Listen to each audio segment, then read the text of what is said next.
is Ben Emery with Central Virginia Communications. This is the MXIE user training video number 2. In this video, we're going to cover the basics of call control, and that's things like handling calls that come in, go out, putting them on park, hold, transfer, things like that. First thing I want to show you on the right-hand side here is your buddies list. What you can do here is you can create groups under your buddies list. Here I have a service group.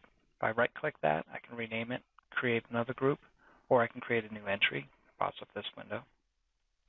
If I want to add someone internally, I'm going to go over to the address book. And you can see here, there's my buddies list. There's the service group I created and everyone who's in that. I want to add someone to that group. I'm going to go to my MX directory here. This has everyone who's on the phone system. And I'll just take them and drag them right into that group. And that'll add them to it. Now to make a call, there's several ways you can do it. I'm connected to my internal soft phone, so this soft phone keypad is shown up here, and I can dial from that. Another thing I can do is I can highlight whatever screen I want to call from. Once that's highlighted, I use the keypad on my keyboard, and that'll work as well to dial. That's something I personally like to do. Note here, you got to make sure you're clicked on the right call control screen if you call from one of these groups. Whoever is receiving the call is going to get whatever caller ID the group has. Call from your personal extension, that's what they're going to see. One of the easiest ways to make calls you make often, is you can just drag it right in. So I'm going to take this name from the service group, drag it in, it's going to call. And once the call is connected, you'll see these icons show up here. This is hold. When I press hold, hold is just personally for me. This is park.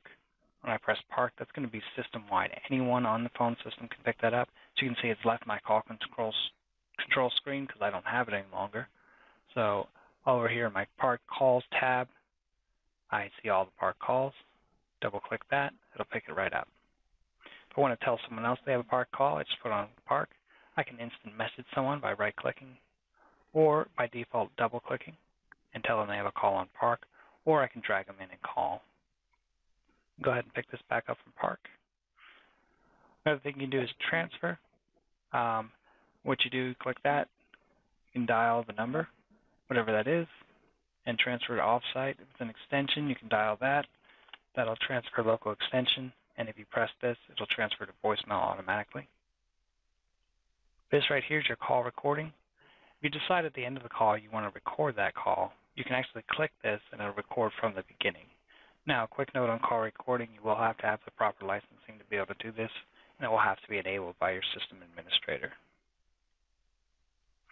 All right, now we're going to show you how to transfer. Go ahead and make this call. Once the call is active, there's multiple ways to do transfer. There's what's called a blind transfer, where I transfer to the user without even telling them the call is coming. I just send it right off. I can just drag it, put it on top of the user, and it'll send right off. Another way to do it is click transfer. You can dial that, and that'll also send it to an external contact without actually talking to them. It'll send it right off. Another way to do it is do what's called an assisted transfer. Assisted transfer is when you can actually talk to the caller that you're transferring to and tell them the call is coming. So what I'll do is I'll go ahead and drag in Sven here. Once I drag him in, you'll notice that this will automatically put the current caller on hold so they can't hear me.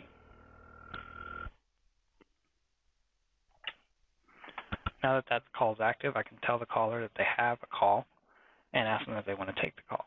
If they want to take the call, I go ahead and I can just right-click here and transfer. You can see it already says transfer to Sven. If he does not want to take the call but wants it to go to his voicemail, I can go ahead and send it to user's voicemail, and it automatically populates his extension. Now, if he decides that he doesn't want to take the call, and I decide I still want to take the call, I'll go ahead and hang that call up and pick up the caller off of hold. All right, that covers the basics of call control. Thank you.